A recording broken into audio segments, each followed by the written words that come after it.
வரலாற்றில் மிகப்பெரிய முரண்பாடு என்னவென்றால், ஒரு சக்கரவர்த்தி தான் உருவாக்கிய சிங்கங்களால் வீழ்த்தப்பட்டது. 1930களில் எத்தியோப்பியா ஹைலே செலாச்சி ஆட்சிக்கு வந்து நாட்டை மாற்றத் தொடங்கினார். அவர் ஆப்பிரிக்காவின் முதல் அரசியலமைப்பை எழுதினார். பல்கலைக்கழகங்களும் மருத்துவமனைகளும் கட்டினார். நவீன இராணுவத்தை உருவாக்கினார்.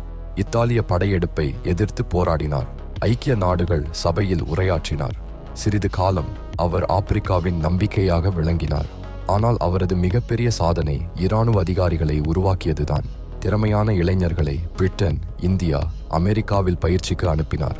1970களில் பஞ்சமும் எதிர்ப்பும் பரவியது. அவரே பயிற்றுவித்த அதிகாரிகள் கோபமடைந்தனர்.